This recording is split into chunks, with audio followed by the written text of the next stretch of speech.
오랜만에 뵙습니다. 잘 지내셨나요? 우리 앞서서 인사할까요? 주 안에서 새해 복 많이 받으세요. 시작! 주 안에서 새해 복 많이 받으세요. 네, 축복합니다. 2022년 성공하는 방법을 제가 오늘 찬양 가사를 통해서 여러분들에게 같이 드릴게요.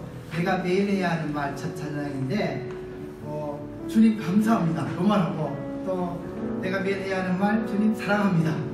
이걸 매일 이렇게 고백한다면 우리 삶 가운데 주님의 풍성한 은혜가 함께 하실 믿습니다. 네, 찬양하겠습니다.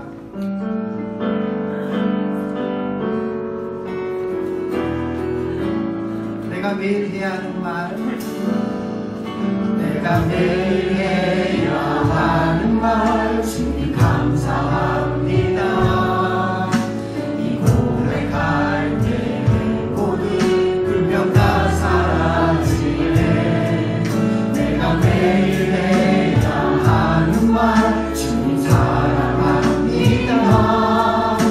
이 고백할 때 모든 공허함 사라지네. 내가 기억해야 하는 말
예수로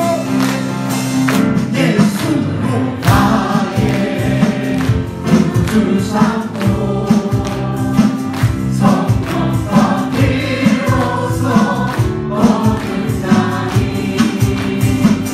이 세상에서 내 영혼이 하늘의 영광 온전히 주께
주의 영광을 보내 우리 가운데 계신 주님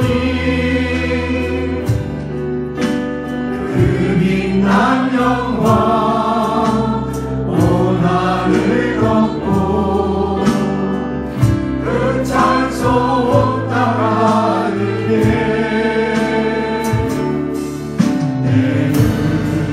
주의 영광을 보내 찬송 가운데 서신 주님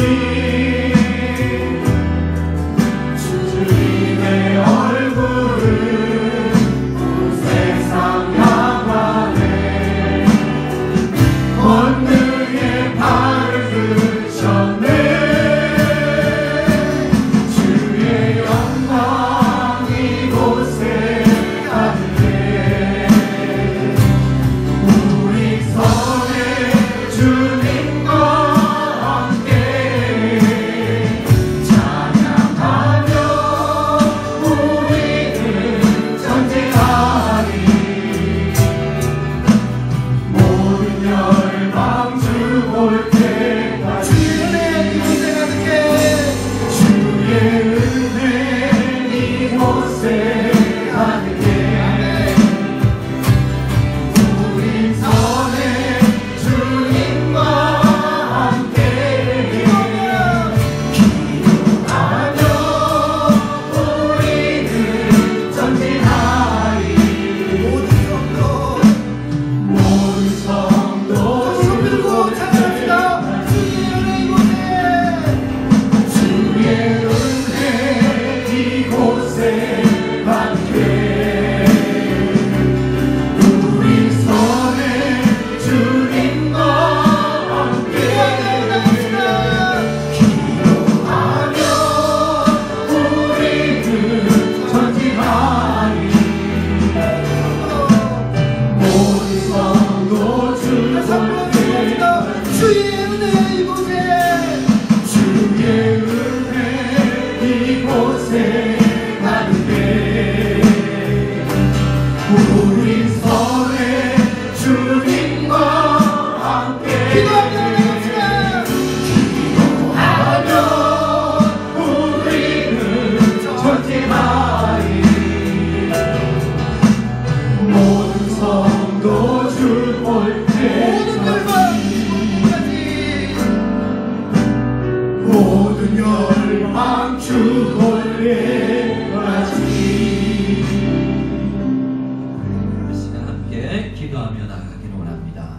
기도하실 때 조금 전에 드렸던 찬양처럼 하나님 우리가 이 시간 주님을 보기 원하고 또 온 열방이 복음을 듣고 주님을 보기를 원합니다. 우리 새해를 다시 시작하는 마음으로 구정 시간을 보내면서 주님 앞에 예배드릴 때 예배를 받아 주시옵소서. 주께서 드시는 은혜를 우리에게 부어 주시옵소서. 우리 간절히 주님 앞에 목소리로 기도하며 나가기를 원합니다. 기도하겠습니다. 하나님 아버지 감사합니다. 주께서 예배 시간 주님 집중해서 주시옵소서. 우리가 주의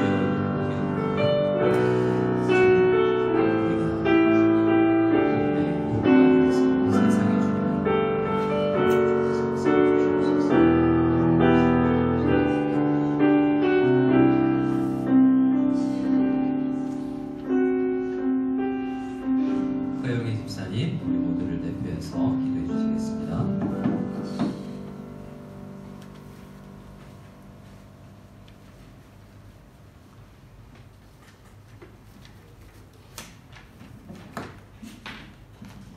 심령이 가난한 자는 복이 있나니 천국이 저희 것이며 애통하는 자는 복이 있나니 저희를 위로를 받을 것이요 온유한 자는 복이 있나니 저희의 땅을 기업으로 받을 것이며 의에 줄이고 목마른 자는 복이 있나니 저희가 배부를 것이며 긍휼히 여기는 자는 복이 있나니 저희가 긍휼히 여김을 받을 것이며 마음이 청결한 자는 복이 있나니 저희가 하나님을 볼 것이요 화평케 하는 자는 복이 있나니 저희가 하나님 아들이라 일컬음을 받을 것이요 의를 위하여 핍박을 받은 자는 복이 있나니 천국이 저희 것입니다. 은혜와 사랑이 풍성하신 하나님 아버지, 복된 주일을 맞이하여 하나님을 경배하며 찬양하는 자리에 저희를 불러주시고 예배드리게 하시기에 감사합니다. 이 시간 저희가 온 마음을 다하고 뜻을 다하고 신령과 진정으로 드려지는 우리의 예배를 받아주시고 믿음의 열정이 식은 곳에 열기가 회복되게 하여 주시고 기도의 능력을 잃어버린 곳에 기도 은혜가 회복되게 하여 주옵시고 상처로 아파하는 곳에 치유의 역사가 일어나게 하옵소서. 오늘 저희가 드리는 예배가 축제와 같은 복된 예배가 되어 주님 홀로 영광받는 예배 되게 하여 주옵소서. 사랑의 주님, 저희의 모습으로는 저희 혼자의 힘으로는 주님의 말씀대로 살 수 없어서 부끄러운 죄인의 모습으로 주님의 보혈에 의지하여 이 자리에 나왔습니다. 한 주간도 주의 말씀대로 살지 못하고 눈에 보이는 현실만 생각하는 우리 안에 있는 죄와 어둠과 교만과 다 중심의 사고방식과 우리의 허물과 죄를 오늘 이 예배를 통하여 고백하오니 용서하여 주옵소서. 사랑의 주님, 세상의 어떤 것도 제 의지가 될 수 없음을 고백합니다. 주님만이 저희의 도움이시오 구원자임을 고백합니다. 저희가 세상에 살면서 항상 하나님을 꼭 붙들고 기도하면서 살게 하여 주옵소서.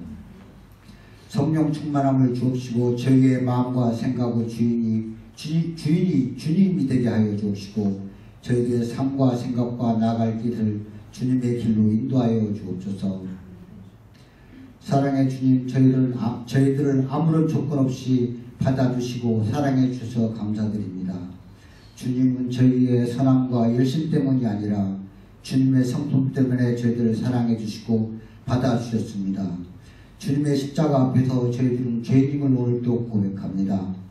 아무런 사랑받을 자격도 조건도 없는 저희들을 무조건 받아주시는 주님, 주님의 은혜와 사랑으로 인하여 고향에 계시는 부모님, 이곳에 있는 우리 모든 가족들 모두들 편안하고 행복한 삶을 살 수 있게 해주시는 주님께 감사의 기도를 올려드립니다. 사랑의 주님, 저희가 살아가는 대한민국은 코로나로 인해 힘겨운 삶을 살아가는 우리에게 오미크론이라는 변이 바이러스가 나타나 날마다 확진자가 급수적으로 늘어나서 정부의 통제 범위를 벗어나고 있습니다. 정부의 거리두기 정책, 영업 제한 시간 조정 등으로 소자본으로 투자 영업하는 소상인들은 매월 지불해야 하는 월세도 못 내고 동안 쌓인 부채로 가게문도 못 닫고 정말로 어려운 하루하루를 보내고 있습니다. 하나님 아버지, 하루빨리 더 좋은 백신, 더 회복이 빠른 백신이 나와서 위드 코로나 안정화를 통하여 코로나로 인해 고통받는 사람이 없게 해주시고 우리 모두 행복한 삶을 살게 하여 주옵소서. 사랑의 주님, 지금 코로나 방역과 여러가지 어려운 가운데서 3월이면 우리 대한민국의 운명을 좌우할 대통령 선거가 있습니다. 오직 주국과 민족을 위해 일하며 이 코로나 혼란한 시국을 지롭게 헤쳐나갈 새로운 대통령이 선출되기를 소망합니다. 이번 대통령 선거로 주님께서 인도하여 주시고 이를 위해 우리 모두가 깨어 기도하게 하여 주옵소서.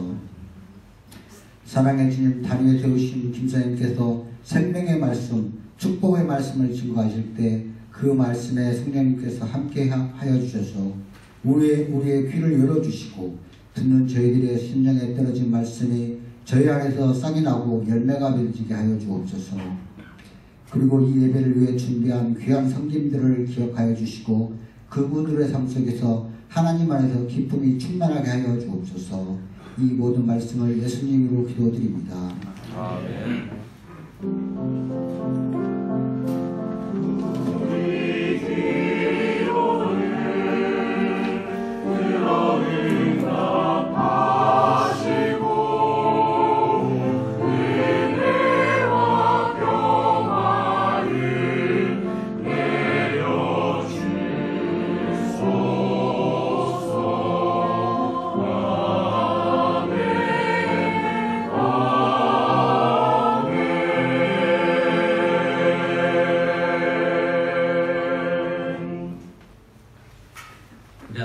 찬송가 19장 찬송하는 소리 있어 함께 찬양 올려드리겠습니다.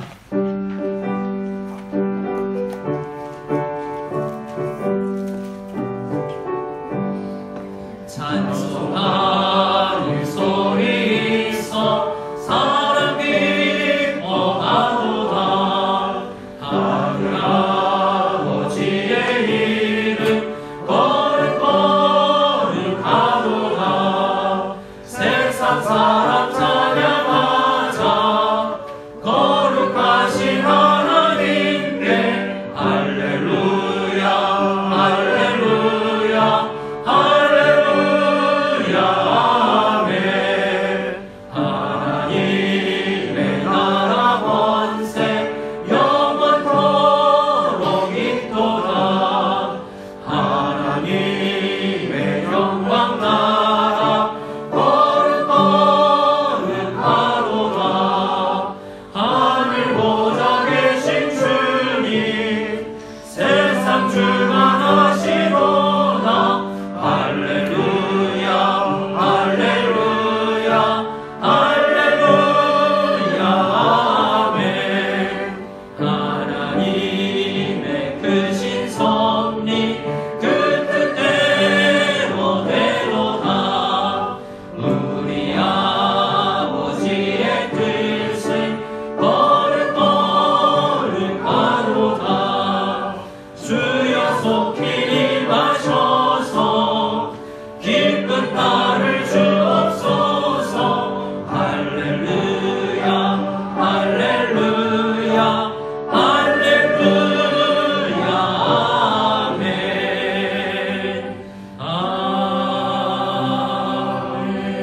아멘. 우리 드린 성도를 위해서 함께 봉기도 올려드리겠습니다. 하나님 아버지 감사합니다. 이 시간 빈손으로 주님 앞에 나오지 아니하고 우리의 마음을 가득 채워 겸손한 마음으로 감사하는 마음으로 기쁨의 마음으로 주님 앞에 나아가게 하시니 감사를 드립니다. 이 시간 물질을 들여 모든 것의 주인이 하나님이심을 고백하며 저희들에게 돈 벌 수 있는 능력과 일할 수 있는 직장을 주신 분도 하나님이신 것을 고백하는 우리들 다 되게 도와주시옵소서. 각양의 고백으로 주님 앞에 나아갑니다. 춘절 가정이 모이게 하신 것 감사. 한국에 있는 가족들 더 그리워하고 함께 영상언어로만 통화하고 사랑하게 하시니 감사합니다. 범사에 감사하고 주일 성수함에 감사하고 직장 주심에 감사하고 모든 시선을 주님 앞에 돌려드릴 수 있게 하심에 감사를 드립니다. 모든 감사 위에 더 풍성한 감사가 넘치는 저희들 되게 도와주시고 예배 이후에 더 큰 감사로 하나님 앞에 나아가는 저희들 되기를 간절히 축복합니다. 함께하여 주실 줄 믿사옵고 예수 그리스도의 이름으로 기도드리옵나이다. 아멘. 우리 함께 다시 한번 인사했으면 좋겠습니다. 주 안에서 새해 복 많이 받으세요. 주 안에서 새해 복 많이 받으세요. 우리 교회 소식 몇 가지를 알려드리겠습니다. 우리 학습입교 유한세례 신청을 받고 있습니다. 교육 일정은 초등부 동계 겨울 성경학교로 인해서 한 주 연기한다는 광고 드립니다. 상반기 훈련 양육생 모집 중입니다. 여러분 기도하시고 권면도 해주셔서 신청해 주시면 감사하겠습니다. 큐티 세미나가 그 1년 목회 계획 안에 포함되어 있었는데요. 수요일을 통해서 몇 번의 세미나를 하고자 합니다. 이번에는 이번 주 수요일, 다음 주 수요일에서 2번 큐티 세미나를 진행하고자 합니다. 연초에 말씀 묵상을 하는 것을 다시 한번 우리가 생각하고 큐티에 주님 앞에 큐티로 묵상을 하는 앞에 나가는 우리가 다 될 수 있기를 원합니다. 고등부 수련회 12일 토요일 날 이곳 센터에서 오전부터 있습니다. 그리고 저녁까지 진행될 텐데 구약 신약 성경 말씀에 대한 주 흐름을 공부하고자 합니다. 여러분 많이 응원해 주시기 바랍니다. 중요한 우리 광고입니다. 연간 계획에도 말씀을 드렸고 작년부터 계획해온 남자 성도님들을 어떻게 열심히 더 우리가 함께 섬겨 나갈까라는 고민을 기본적으로 우리 진행부에서 했고요. 남자 성도님들 전체 한번 모여주십사 합니다. 각 구역장님들, 현재 작년까지 섬기는 구역장님들 여러분들 독려하셔서 한 자리에 모여서 우리 함께 나누었으면 좋겠습니다. 2월 12일 토요일 저녁 8시 반 이곳에서 있습니다. 로댕카페 봉사자 계속 모집하고 있습니다. 2번이 채워졌는데 더 채워지기를 원합니다. 이렇게 신청해 주시면 감사하겠습니다. 우리 함께 성가대 찬양으로 하나님 앞에 영광을 돌릴 텐데요. 우리 주님이 일하십니다 라는 제목으로 하나님 앞에 영광 돌릴 때 하나님 아멘으로 하도록 하겠습니다.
자, 우리 함께 하나님의 말씀을 읽도록 하겠습니다. 오늘 함께 읽을 하나님의 말씀은 사도행전 8장 26절에서 40절 말씀입니다.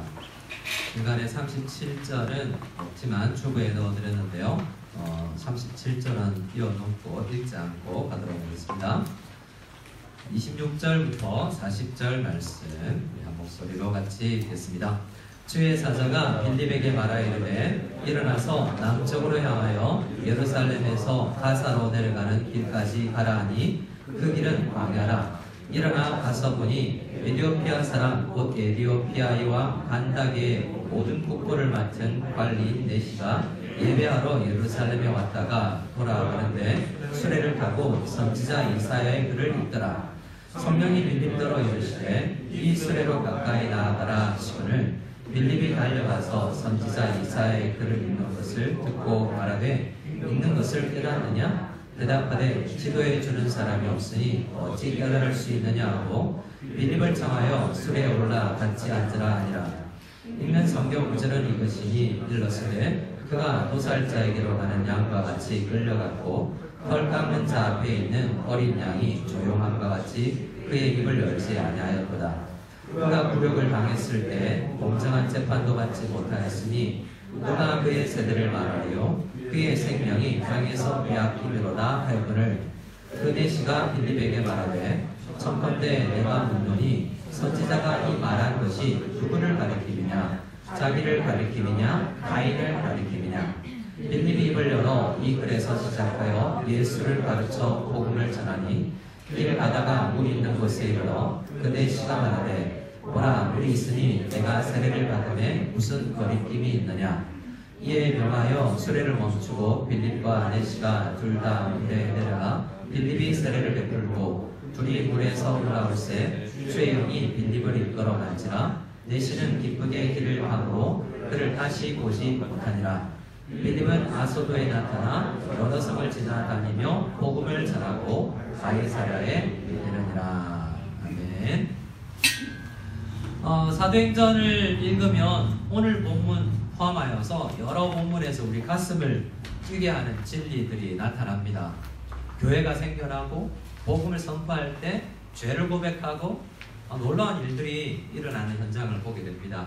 그래서 사도행전을 함께 묵상해 나갈 때 이 살아 숨쉬는 진리의 말씀의 역사가 우리 가슴을 요동치게 하고 또 교회가 새롭게 되고 우리 개인이 주님 앞에서 다짐을 새로 하게 되는 놀라운 은혜가 우리 가운데 넘치기를 소원합니다.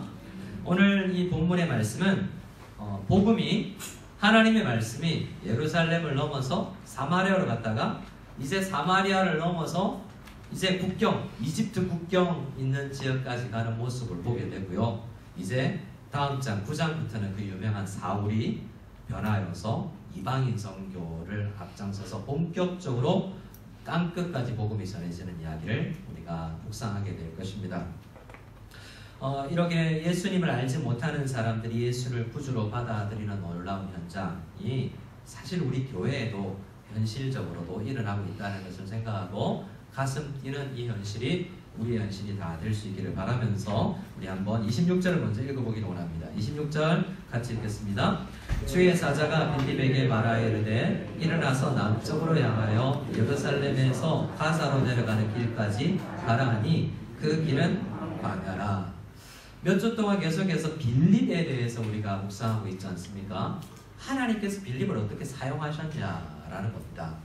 하나님께서는 우리도 사용하고 계신데요. 빌립을 어떻게 사용하셨는지 그래서 묵상하는데 이 앞선 구절에서는 빌립은 어디에 있었냐면 사마리아에 있었습니다. 어디에요? 사마리아. 대한민국 국토를 좀 익숙하신 분들은 사마리아는 대전쯤 된다고 볼 수 있어요. 위에 갈릴리 바다는 서울 쪽이라면 지금 그 위쪽에 있던 이 빌립 집사님이 박해로 인하여서 쭉 내려와서 대전쯤에 위치한 사마리아 땅에서 복음을 전한 거예요. 근데 어떤 일이 일어났습니까? 사도들도 내려오고 해서 부흥이 일어난 거예요. 죄를 고백하고 교회가 시작된 겁니다. 근데 그 중요할 때 하나님은 빌립을 너 이제 떠나라고 이야기하는 거예요. 빌립 개인으로 생각하면 이제 사역의 맛을 좀 볼만한데 이제 왜 내가 가야 되지? 라는 좀 어리둥절했을 수가 있지 않겠습니까? 근데 하나님께서 빌립을 이제 위치 이동해요. 그러면 빌립 마음에 뭐가 또 생각이 들겠어요? 사마리아에 내가 먼저 전도했는데, 내가 씨를 뿌렸는데, 저 개척교회는 어떡하지? 하나님의 교회는 말씀에 맡기고 너는 내가 보내는 대로 가. 이렇게 되는 거예요. 참 이해하기 힘든 것 같아요. 하나님의 섭리는. 오늘 설교의 제목을 하나님의 섭리라고 정해봤는데요. 하나님의 섭리는 우리 그 속에 있으면서도 참 이해하기가 힘든 게 많습니다. 하나님의 뜻대로 이루어지는 거죠. 근데 내 뜻하고 맞기도 하고 틀리기도 하면서 이상한 역학관계 속에서 이 하나님의 섭리가 이어져 가는 것을 우리가 보게 돼요. 이해할 수 없는, 읽는 우리로서도 하나님께서 그냥 영화 관람하듯이 보면 재밌지만 필립 입장에서 보면 왜 또 가야 되지? 게다가 가라고 한 것이 어디예요? 남쪽으로 내려가서 예루살렘도 아니고 거기 고향일지도 오래 산 친척들이 있는지도 모르는데 지나가서 가사로 내려가는 길까지 가라. 목표도 안 줬어요. 장소만, 위치만 찍어준 거죠. 거기 가봐. 뭐가 있는데요? 안 가르쳐 주죠. 하나님께서 거기 가라고 장소만 알려줍니다. 근데 가보니까 그 길 좌표 찍고 가보니까 어디예요? 성경에서는 26절에 거기를 어디라고 이야기합니까?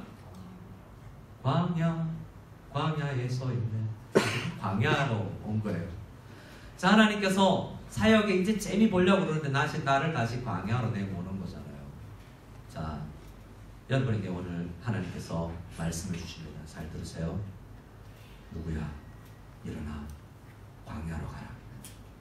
할렐루야 아멘 하실 분이 얼마나 있는지 몰라도 우리는 어디든지 갈 마음이 있어요. 사실 쉽진 않겠죠. 광야 가면서 기대도 있지만 우려와 걱정도 섞인 가운데서 갔을 겁니다. 하나님의 인도하심을 따라서 가보니 어떤 일이 일어납니까? 27절과 28절을 보니까 에티오피아 사람, 에티오피아 하면 아프리카 쪽이잖아요. 에티오피아 사람 흑인일 것 같아요. 인종적으로. 근데 회심해서 유대교로 먼저 회심을 해서 유대교 성경, 여러분 이집트 말을 하는 사람이 히브리어 성경을 읽고 있다는 건 보통이 아니잖아요. 우리 중에 또 열심을 내어서 원어로 성경을 좀 읽어보겠다는 분이 있을지 모르지만 제가 섬기던 교회 한 장로님은 히브리어 헬라어를 공부해서 원어로 성경을 좀 읽어보고 싶다. 그래서 열심히 잘 안 되지만 도전하는 분도 봤습니다. 근데 이분은 이집트에 종교가 있지만 그 종교가 있음에도 불구하고 특별히 휴가를 받아서라도 예루살렘으로 갈 수 있는 사람이에요. 굉장한 왕의 총애를 받는 사람이겠죠. 이 사람 놓치면 안 되니까, 이 사람이 있어야만 되니까 다른 종교를 가졌더라도 너 휴가 내서 예루살렘 가서 예배 네가 믿는 종교 믿고 와 라고 갔다 오는 거예요. 대단한 사람인 겁니다. 그런 사람을 나중에는 만났다라고 되어 있지만 처음에는 몰랐겠죠. 마차가 지나갑니다. 수레라고 되어 있는데 마차예요. 조금 멋진 마차. 오늘날로 따지면 잘 나가는 강대국이니 넘버원 국가이기도 하니까 에티오피아가 전용기라고 할 수도 있겠고 전용 기차라고도 할 수 있겠고 버스라고도 할 수 있겠습니다. 수행원도 있었을 거예요. 근데 보기는 봤습니다만 저 일행 중에 누구를 전도해야 되지? 내가 뭐 해야 되지? 하나님께서 정확하게 지목해 준 게 없잖아요. 그래서 분명히 누굴까라고 생각했는데 뭐가 들리냐면 마차 너머로 성경 읽는 소리가 들립니다. 자, 여러분에게 축복합니다. 성경을 소리내어 읽는 은혜가 있기를 바랍니다. 왜냐하면 all surround, 내가 들어라. 내가 보고, 내가 말하고, 내가 듣고. 그래서 묵상이라는 기본적인 단어의 뜻이 읊조린다라는 의미가 포함되어 있어요. 그래서 유대 전통으로 이 이사야 말씀을 읊조렸는데 지나가는 마차 밖에 있는 사람도 들을 수 있을 정도로 또박또박하게 읽었다는 이야기죠. 아, 성경이 들리는 거 보니 저 사람이겠구나 생각했겠죠. 근데 성경께서 29절에 빌립에게 이야기합니다. 맞다. 그 수레로 가까이 나가라. 그래서 달려갑니다. 상당히 거리가 있었고 움직이고 있었던 것 같아요. 그래서 빌립이 사명을 감당하기 위해서 달려가는 겁니다. 마차를 따라 붙어서. 그래서 실례합니다 라고 똑똑하고 만났겠죠. 이 만남이 쉬운 만남이 아닙니다. 여러분 빌립과 이디오피아 여왕 간닥의 모든 국고를 맡은 재무부 장관쯤 되는 사람하고 만날 기회가 있을까요? 여러분 한번 여쭤보겠습니다. 그냥 자랑이 될 수도 있으니까 우리 전직 대통령이나 아니면 대통령은 좀 심하나요? 장관 정도 아니면 국회의원 정도는 많으니까 만나서 독대에서 식사 한번 해보신 분 있을 수 있죠. 근데 제가 섬기던 교회에서 이전에 섬기던 교회에서 부서장님이 박근혜 정부에서 일하는 장관님이셨거든요. 그래서 장관을 모셨습니까? 이래서 식사도 하고 해봤는데 거기에서 사역 안 했으면 그런 분 만날 리가 있겠나? 라고 생각을 해봐요. 여러분 어떠세요? 빌립은 헬라파 유대인일 가능성이 있고요. 이 이집트 흑인하고 어떻게 만나서 조우할 수 있는 가능성이 있겠습니까? 살다 보면 별의별 일이 다 일어나고 지난 한 주간에도 제가 이야기하다가 어이구 그 사람을 아느냐? 전혀 만날 수 없는 환경에 있었던 사람하고 이렇게 인연이 되는 것을 보고 놀랬었던 그런 게 있지만 이 만남을 우리가 뭐라고 그러냐면 하나님 앞 섭리 안에 있는 만남이라고 할 수 있는 것입니다. 이러한 섭리를 경험해 보셨습니까? 웬만한 사람은 경험해 보지 못할 섭리. 우리 무성연합교회 성도님들 다 경험해 봤죠. 옆 사람을 만났잖아요. 옆에 있는 사람은 살짝 이 사람과의 만남이 엄청난 섭리인 줄 믿으시기 바랍니다. 예, 물론 믿거나 말거나 저 모든 게 여러분 아내와 남편이 만남 이 땅에 수많은 역사가 있었고요. 그리고 수많은 민족이 있고 시대가 있었잖아요.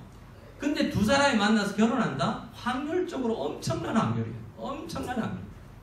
그래서 성도로 같이 만날 확률, 부부로 같이 만날 확률. 이게 중국에 여러 나라가 있고 많은 시대가 있었는데 이 시대에 함께 신앙생활 할 수 있는 확률 엄청난 거예요. 모든 것이 하나님의 섭리 안에 있는 거예요. 이 만남도 하나님의 섭리 안에 있었던 것입니다. 전혀 어울리지 않을 것 같은 두 사람이 만나서 복음 안에서 만남을 이루는 장면을 우리가 보는 것입니다. 어떤 일이 일어났습니까? 이 이디오피아 사람 국보를 맡긴 넷이 이름도 나오지 않았어요. 하지만 이 사람을 통해서 빌립에게 복음을 전달받은 이 사람이 만나자마자 그날로 헤어졌거든요. 39절에 의하면 다시는 둘이 만나지 않았대요. 하루 만나고 끝인 거죠. 복음 전하고 헤어졌어요. 우리 인간편으로 생각하면 이 귀한 진리의 말씀을 가르쳐준 분이 이집트로 같이 갑시다. 이디오피아로 같이 갑시다. 교회를 개척합시다. 나의 개인 교사가 되어주십시오. 얼마든지 인간적인 계획을 할 수 있잖아요. 근데 하나님이 둘 그만 만나? 라고 또 이동을 시키셨대요. 빌립은 빌립에 이제 아소도에 가고 가이사라에 가서 할 일이 하나님께 있으셔서 이 빌립은 참 이해하기 힘들 움직이는 사명을 주세요. 그래서 해외에도 서구에는 개척의 부르심을 있는 교단 안에서 개척만 하는 목사님이 있고요. 그 목사님이 개척해 놓으면 목회만 하는 목사님이 있어요. 이걸 전체 교단이 잘 관리를 하는 거예요. 우리나라는 잘 그렇지 않아요. 근데 이렇게 각자 은사에 따라서 교회를 섬겨나가는 모습을 볼 수 있습니다. 그러나 개인 편으로 보면 아쉽죠. 근데 어떤 일이 일어났습니까? 빌립을 통해서는 가이사라에 가서 다시 사역이 일어나고 에티오피아에 이 검은 대륙, 이 우리가 아는 흑인이 사는 함의 후예라고 알고 있는 이 아프리카 대륙이 검은 대륙이 복음화가 시작되는 놀라운 역사가 이 하루의 만남을 통해서 이루어졌다는 섭리적인 대단한 섭리의 사건이라고 볼 수 있는 거예요. 그런데 이러한 일들은 초대교회 이 사도행전에 일어난 일은 우리에게 직접 바로 적용하기는 굉장히 어려울 수 있지만 적어도 빌립의 이 만남의 사건은 한 대륙이 변화되는 시작의 포인트도 될 수 있다라는 생각을 해봅니다. 자, 왜 그런가? 이 에티오피아라는 나라가 여러분 네이버에 검색을 해보시기 바라요. 그러면 구스라고 하면 가로 열고 에티오피아 이렇게 나와요. 구스 커피, 에티오피아 커피. 구스 땅이 에티오피아의 다른 말이거든요. 그 구스는 누구냐면 우리가 잘 아는 저주받은 노아의 세 아들 중에 장남이에요. 함의 아들이에요. 셈, 함, 야벳인데 함 민족이 저주를 받잖아요. 함이 바로 저주를 받는 게 아니라 함의 아들 가나안이 저주를 받아요. 근데 가나안의 형님이 누구냐면 구스죠. 에프라임이 나오는. 그래서 창세기 10장을 여러분이 읽어보면 이 복음을 전해서 변화되는 이 한 사람을 누구를 상징하느냐 하면 이 저주받은 한 민족이 복음을 듣고 민족 자체가 변화되는 놀라운 것을 상징한다고 볼 수 있는 겁니다. 복음이 사마리아를 넘어 이제 땅끝으로 가는 그 과도기에 한 사람이 쓰임받는 것을 보게 되죠. 구스는 누구를 낳느냐 하면 함의 아들 구스는 함은 구스와 미스라임과 붓과 가나안을 낳는데요. 이 함의 아들 가나안이 대표적인 적 그리스도와 교회 반대편에 서 있는 무리의 대표 명사잖아요. 그 중에 이 구스 에티오피아는 누구를 낳냐면 창세기 10장 8절에 니므롯을 낳는다라고 되어 있습니다. 니므롯은 당대의 거린이고 굉장한 용사라고 알려진 세상의 첫 용사라고 알려진 사람인데요. 그는 성경에서 처음으로 나라를 시작한 사람입니다. 뭘 시작했다고요? 나라. 성경은 하나님 나라를 읽어갈 수 있는 책이잖아요. 근데 세상 나라의 대표로 시초자가 이 구스의 아들 니므롯이에요. 그가 시날 광야에 그의 나라를, 하나님의 나라보다 어찌 나라라는 단어를 먼저 시작했던 민족이 이 에티오피아의 선조라고 할 수 있는 것입니다. 그래서 이 한 사람이 변화되는 것은 놀라운 저주받은 백성인, 저주받을 수밖에 없는 백성에게 빌립을 통하여서 복음이 선포되고 나라와 민족이 변화되는 그러한 장면이다라는 것을 다시 한번 말씀을 드려봅니다. 이것은 우리 작은 사람의 이 복음 전도를 통해서 얼마나 놀라운 일이 섭리 안에서 일어날 수 있는가를 보여주는 장면이라고 할 수 있어요. 근데 그 과정에서 어떻습니까? 두 사람이 만나서 핵심은 뭡니까? 두 사람이 만나서 주고받은 내용의 이야기는 조금 전에 읽었던 글이 이사야서의 글인데, 흑인인 당신이 이것을 이해하십니까? 라고 물었는데 가르쳐주는 사람이 없어서 이해하지 못합니다 라는 문답이 오가고, 결국 그 복음, 그 이사야서를 시작으로 해서 그 답을 제가 드릴게요. 복음, 예수 그리스도, 얼마 전에 십자가에서 죽었다고 알려지신 그분이 그 해결의, 그 본문 해석의 열쇠이요 비결입니다 라는 것을 가르쳐 준 것입니다. 35절인데요. 우리 35절을 같이 한번 읽어보겠습니다. 35절 같이 읽겠습니다. 빌립이 입을 열어 이 글에서 시작하여 예수를 가르쳐 복음을 전하니. 자, 빌립은 에티오피아 내시에게 이사야면 이사야, 어떤 성경이면 어떤 성경에서 예수를 가르칠 수 있는 능력을 가진 사람이죠. 구약 성경을 예수 중심으로, 복음 중심으로 해석할 수 있는 능력과 준비를 갖춘 사람이라고 할 수 있습니다.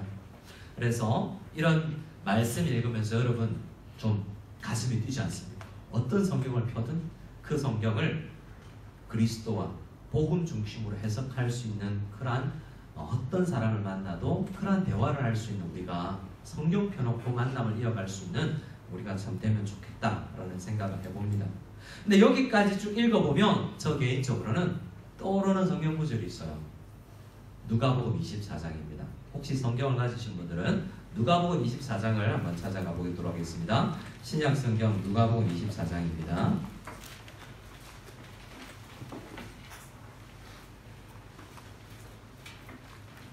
신약 성경 누가복음 24장 17절 13절부터 보면 어떤 내용이냐면, 잘 아는 예수님의 십자가 사건이 있었고 제자들이 뿔뿔이 흩어져서 가는데요. 특별히 엠마오라는 도시로 가는 두 제자 이야기가 누가복음 24장 13절부터 나와요. 근데 그 장면이 예수님께서 두 제자를 만나주는 장면과 오늘 사도행전 8장에서 빌립이 에티오피아 사람을 만나는 장면과 아주 흡사합니다. 그래서 빌립이 지금 하고 있는 일은 예수님께서 하셨던 일을 이어가는 것이라고 볼 수 있어요. 우리 교회가 해야 되는 게 그거거든요. 예수께서 행하신 일을 우리 교회도, 내 개인도 이어가는 것, 그것을 주님께서 원하시는 거예요. 때로는 실패하고 때로는 부족할 수 있지만 실패해도 때로는 하나님의 섭리로 그 실패조차도 쓰임받는다는 것을 믿고 하나님의 뜻이라고 생각하면 이어가야 되는 것이 우리의 사명인 것입니다. 17절에 이렇게 이야기해요. 자, 마치 에티오피아 사람이 이사야서를 읽고 무슨 말인지도 모르고 읽었던 것처럼 이 두 사람도 주거니 받거니 하는 예수 사건에 대한 이야기가 있었어요. 십자가에 대한 이야기를 하고 있었지만 그 의미를 모르고 있는 거죠. 부활하신 예수님께서 나타나셔서 그들에게 묻습니다. 17절 같이 읽어볼까요? 예수께서 이르시되 너희가 길 가면서 서로 주고받고 하는 이야기가 무엇이냐 하시니 두 사람이 슬픈 빛을 띠고 머물러 서더라. 여러분 정말 아이러니하지 않아요? 십자가에서 죽은 예수 사건에 대해서 이야기하고 하는데요. 부활하신 예수님 와서 무슨 이야기하세요? 예수 이야기를 하고 있잖아요. 그랬더니 이야기하던 사람이 서서 뻣뻣이 서서 슬픈 얼굴을 띠고 참 안 됐습니다. 예루살렘 쪽에서 오는 것 같은데 어찌 최근에 일어난 이 큰 뉴스를 모르십니까? 하고 알려주는 대목이 있잖아요. 자기가 알지도 못하는 것을 최근에 일어난 일을 설명하는 거예요. 역사적 사건을 이해했다고 해서 그 내용을 다 아는 게 아니잖아요. 이사야서를 읽었다고 암송했다고 다 아는 게 아니잖아요. 예수 그리스도 중심으로 그것이 복음 안에서 해석되지 않으면 의미가 없는 것이 되는 것이 아니겠습니까? 그래서 이 두 제자와 예수님과의 대화가 이어지고 나서 이렇게 말합니다. 자, 27절, 25절에서 27절 같이 읽어보겠습니다. 25절에서 27절입니다. 이르시되 미련하고 선지자들이 말한 모든 것을 마음에 거디 믿는 자들이여 그리스도가 이런 고난을 받고 자기의 영광에 들어가야 할 것이 아니냐 하시고 이에 모세와 모든 선지자의 글로 시작하여 모든 성경에 쓴 바 자기에 관한 것을 자세히 설명하시니라. 예수님의 하신 이 땅에서의 대표적인 사역이 치유 사역이 아니라 가르치는 사역이 핵심이었습니다. 예수님은 구약 성경을 가지고 자기에 대해서 이야기를 하시는 거예요. 자, 창세기 읽어봐봐. 여기 죄인들인데 죄인들을 구원하기 위해서는 여자의 후손이 와야 되지. 그 후손이 나야. 가죽옷을 지어 입혔지. 가죽옷을 지어 입히려면 짐승이 죽어야 되잖아. 누가 죽어야 너의 부끄러움이 가려주는 거야. 창세기 곳곳에서부터 모든 성경에서 예수를 이야기하고 있다는 것을 그때 알려줍니다. 그때 제자들이 눈이 뜨여지죠. 그리고 다시 가슴이 불타오르고 다시 도망오던 지나오던 그 예루살렘을 향해서 다시 뛰어들어가서 복음의 사역자들이 되는 모습을 보게 됩니다. 오늘 우리 사도행전 8장에서도 말씀을 알지 못하는 자에게 말씀을 먼저 이해한 사람이 나아가서 어떻게 해야 될지 모르지만 부끄럽기도 하고 거절당할 수도 있지만 저 명망이 높아 보이고 지위가 높아 보이는 사람이 나를 만나줄까? 라는 의심도 들지만 하나님께서 보내셨으니 이 만남을 위함이 아닌가라는 기대감으로 나아갔을 때 그때 만남이 이루어지고 역사가 일어나는 것입니다. 말씀을 묵상하면서 이러한 말씀을 통해서 저에게 기본적으로 주는 하나님의 말씀은 어떻게 이 빌립이 이렇게 하나님의 인도하심을 받아갔을까라는 질문이에요. 이 본문을 읽으면 모든 일수거수 일투족을 다 인도함을 받아야 될 것 같거든요. 자, 오늘 아침에 일어나서 하나님, 저 어디로 갈까요? 밥을 짜르광창에 갈까요? 찐눈에서 먹을까요? 집에서 먹을까요? 거기 가면 누구를 만나게 될지. 그 성령께서 어디 갔는데 광장에 식당에 있는데 저기 평소에 복음 전하고 싶었던 사람을 만나는 거 보면 지금 갈까요? 말까요? 빌립 같은 경우면 일어나서 가까이 가라. 뛰어가서 옆 테이블에 앉아서 무엇을 읽느냐? 메뉴 읽는데요. 뭐 이렇게 뭐 대화를 이어나가야 되는 겁니까? 사도행전을 하나하나 똑같이 우리에게 적용할 수는 없어요, 사실은. 사도행전의 지난주에도 말씀을 드렸지만 아나니아 삽비라와 사건을 헌금하면 다 죽어야 되느냐? 헌금 안 하면 또 여러 가지 이 제10내에 해당되는 이 성령이 내리는 이런 사건들. 이게 처음 예수 믿으면 성령 내려야 되는데 왜 두 번째 사도들이 안수했을 때 성령이 임하지? 이해할 수가 없어요. 사도행전에 일어났던 것은 단회적인 사건이 굉장히 많습니다. 그래서 이 본문을 읽으면서 하나님의 뜻을 해석하는 사람들이 혼동이 일어나요. 섭리는 하나님의 뜻이 이루어지는 것이거든요.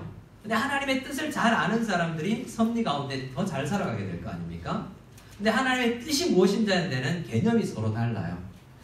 그 중에서 제일 개념이 달라지는 부분이 일거수일투족에 대한 하나님의 인도가 있느냐 없느냐예요. 제가 속한 신학적 맥락 안에서는, 흐름 안에서는 하나님께서는 한 사람 한 사람에게 특별하게 인도함을 가르쳐 주시는, 이 사람하고 결혼할까요? 저 대학을 갈까요? 저 직장을 갈까요? 지금 사업을 접어야 될까요? 안 가르쳐 준다는 거죠. 그것은 안 가르쳐 주신 하나님의 그런 뜻은 안 가르쳐 준다는 것이 기본적인 뜻이에요. 근데 이 본문을 보면서 여 봐라 이렇게 했지 않냐? 라고 증거를 내미는 사람들이 있긴 해요. 어려운 문제입니다. 그래서 주변에도 하루하루 하나하나 짜장면 먹을 것 하나하나까지도 인도함을 받아야 간다는 사람이 있고 아닌 사람들도 있을 거예요. 혼동스러울 겁니다. 그러나 분명하게 하나님의 인도함에 대해서 공부는 해나가야 돼요. 하지만 빌립의 경우가 모든 사람에 적용이 되는 것은 아니라는 것을 기본적으로 우리가 생각할 때 하나님은 우리에게 뭘 원하느냐 따라해 주시겠습니다. 지혜로운 결정. 하나님은 지혜로운 결정을 하기를 원해요.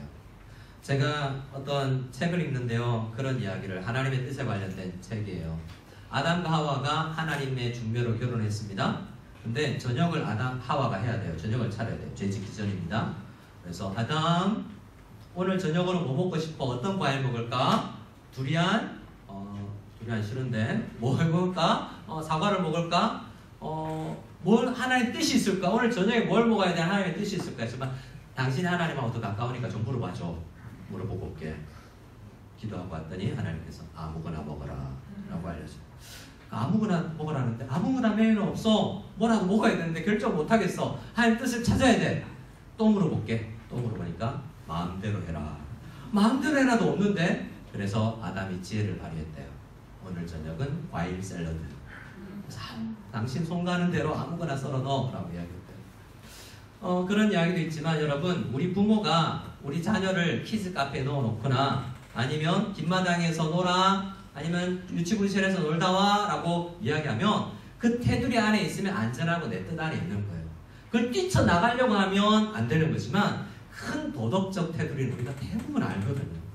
하나님이 대부분 우리를 향한 도덕적 어떤 결정을 지혜롭게 내려야 된다는 그런 명제들은 우리가 다 알잖아요. 그 안에서 마음껏 선택해라는 거예요. 죄 짓는 선택은 안 돼요. 그건 잘못되고 해결해야 되는 거지만 하나님의 큰 테두리 안에 있는 선은 자유롭게 하고, 내가 사랑하는 사람, 저 사람하고 계속 가고 싶다라고 결정되면 그 사람하고 사는 거예요. 그걸 잘 모르고 늘 하나님의 뜻이 있어야 된다고 생각하면 결혼해놓고 나서도 후회를 합니다. 내가 그때 20년 전에 잘 결정한 게 맞을까? 하나님의 뜻이 아니었을지도 몰라 라고 생각을 해요. 근데 그때 특별히 죄가 개입되어 있지 않았다면, 순수하게 사랑하고 하나님 결혼할게요 라고 기도했다면 지금 살고 있다면 그게 하나님의 뜻이에요. 믿으시는 분도 있는 말인데 그렇다고 믿으시는 것이 전체 하나님의 뜻의 맥락에서 맞다고 봐요. 그런데 중요한 것은 빌립이 어떤 마음으로 하나님의 뜻을 알았을까요? 여러분, 알려주고, 여러분 궁금한 게 그런 거잖아요. 이 대학 갈까요? 저 취직할까요? 언제 결혼할까요? 이런 게 주로 궁금하잖아요. 내 이웃을 사랑하라, 죽기까지 충성하라, 온유해라, 참으라. 이것도 하나님의 뜻인데 이건 별로 안 궁금해요. 가급적 안 가르쳐 주시면 좋겠어요. 궁금한 건 내가 원하는 것만 가르쳐 달라고 그러잖아요. 근데 그런 거 가르쳐 줘도 행할 힘이 우리에게 있습니까? 빌립처럼 하나님을 성령에 민감해서 늘 바라보고 있는 사람이 뜻을 아는 거예요. 늘 하나님 어디로 움직이라고 하실까 늘 민감한 사람이 음성을 듣는 거예요. 안 그런 사람에게 계시를 주시지도 않습니다. 그런데 생각해 보세요. 그렇게 가라고 할 때 말씀을 줘도 가지도 않을 믿음의 사람에게 왜 가르쳐 주시겠어요? 하나님께서 너 일어나 광야로 가라. 하나님은 마음의 준비가 된 사람에게, 민감한 사람에게 사실은 느끼게도 해주시고 인도도 해주시는 거예요. 근데 우리가 몰라도 큰 도덕적인 뜻 안에만 있으면 잘못 사는 건 아니에요. 하나님의 섭리 안에서 적극적으로 잘 살아가는 건 아니죠. 빌립은 잘 살아갔다고 할 수 있어. 왜 그랬냐면 늘 하나님 어떻게 갈까요? 라고 바라보는 인생을 대부분 그런 성도님들이 살았거든요. 어떤 성도님들이 잘 인도함을 받아 나가느냐? 성경은 시편 132편은 직장인을 예를 들어서 이렇게 이야기합니다. 직장 부하들이, 우리 동양권 안에서 직장 부하들이 있는 분들은 좀 말 잘 듣고 알아서 일 잘하고 빠릿빠릿하는 이런 부인들이 있습니다. 그런 사람의 입장이 되어본 사람이 시편 132편을 썼어요. 이렇게 이야기를 합니다. 하늘에 계시는 주여, 내가 눈을 들어 주를 향하나이다. 내가 눈을 들어 주를 향한다는 것은 어디로 갈까요? 오늘 어떻게 해야 됩니까? 오늘 아침에 누구를 만나든 내가 어떤 자세로 어떻게 이야기를 해야 되죠? 늘 민감한 사람의 자세를 이야기해요. 그 자세가 마치 누구 같냐면 상전의 손을 바라보는 종들의 눈같이. 저를 한번 따라해 볼까요? 상전의 손을 바라보는 종들의 눈같이. 상전이 손을 바라본다는 표현이 있는데, 자, 광야로 가. 하나님께서 지시하면 간다는 거죠. 어디로 향하지? 저기로 가야지. 이렇게 늘 지시하는 곳으로 가려는 자세를 갖추고 말씀을 보는 사람이 그 인도하심을 받아 나간다는 거잖아요. 대학을 다니면서 이 동양 철학 과목을 들었더니 그때 들었던 이야기가 생각납니다. 소학 안에서 나오는 대목인데요. 사람을 움직일 때 제일 다루기 힘든 사람이 손으로 움직인대. 너 이리 와. 멱살 잡아서 여기 앉아서 일해. 이렇게 일시키는 사람, 제일 일시키기 어려운 사람, 억지로 끌어다가 앉혀놔야 되는 사람. 두 번째, 말로 하면 듣는 사람. 자, 이거 이 넘버 1, 넘버 2, 넘버 3 오늘 몇 시까지 해놔? 그럼 일 듣는 거예요. 근데 제일 상전의 마음에 드는 사람이 이사라, 턱 이자를 써서, 턱 이자라는 글자가 있더라고요. 턱 이자를 써서 이사라고 해서 저기 이렇게 하면 알아듣는 사람. 눈빛만 봐도 이러잖아요. 하나님의 턱 방향만 보고도 가야 되겠다라고 마음을 먹는 그런 자세를 가지는 것이죠. 말씀을 묵상하면서 저 자신을 많이 돌아봤습니다. 나는 하나님의 뜻을 행하면서 빌립과 같이 손가락질을 향하든 주님의 턱이 향하든 그 방향으로 갈 때 민감하게 내가 반영을 했었는가? 그랬다면 그날 만날 새벽 기도에 와서 그날 만날 사람들을 위해서 기도하고 나눌 대화를 향해서 기도하고 그렇게 민감하게 다가갔으면 빌립과 에티오피아 사람처럼 말씀 안에서 교통이 일어나고 세례받는 것과 구원의 역사가 일어나고 위로가 일어날 텐데 내가 성도님들을 만나기 전에 얼마만큼 이 만남을 향한 하나님의 뜻을 생각했나라는 것을 돌아보고 참 연약했구나 라는 것을 생각하고 하나님의 뜻이 다른 데 있는 것이 아니라 뭐 할까요?를 묻는 것이 아니라 무슨 뜻을 주시더라도 그 하나님의 뜻 안에서 내가 행할 수 있는 그런 마음의 자세가 되는 주님의 상전을 모시는 내가 주님의 손가락을 향하여서 늘 눈이 가 있는 그런 사람이 되어야 되겠구나 라는 것을 하나님의 뜻으로 내가 깨달아야 될 하나님의 뜻은 오히려 그 마음인 것으로 묵상을 해보았습니다. 내가 정말 안 된다고 포기하고 그때 하나님의 섭리는 그때도 일어나고 있구나라는 생각도 해봅니다. 최선을 다해서 하나님의 뜻을 행하려는 애를 써보고 그 내 힘이 미치지 못하고 내 지식이 미치지 못할 때 그때는 하나님께서 나를 억지로라도 끌어서 데려다 놓으실 거라는 생각을 하면서 주님의 뜻에 순종하고 어디를 보내셔도 그곳에서 하나님의 뜻을 행할 수 있는 우리 모두가 다 될 수 있기를 소원합니다. 우리 함께 찬양하겠습니다. 주가 일하시네, 주가 일하시네 라는 찬양인데요. 날이 저물어 가고 빈 들에서 걸을 때 투덜투덜 오기는 왔지만 누구를 만나야 될지 몰랐을 빌립의 마음을 생각해보며 그때 그곳에 가보니까 아무도 없는데 하나님의 섭리로 놀라운 역사가 일어나는구나 라는 찬양의 가사로 고백하고 우리 인생에도 이러한 일들이 일어나기를 소원해봅니다. 주가 일하시네 찬양합니다.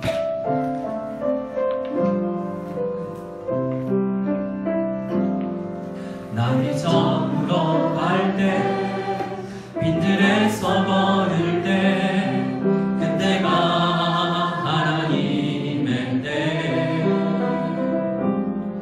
내 힘으로 안 될 때 빈손으로 걸을 때 내가 고백해 여호와 이래. 날이 저물어 갈 때 날이 저물어 갈 때 빈들에서 걸을 때 그때가 하나님의 때 내 힘으로 안 될 때 빈손으로 걸을 때 내가 고백해 여호와 주님께서 일하십니다.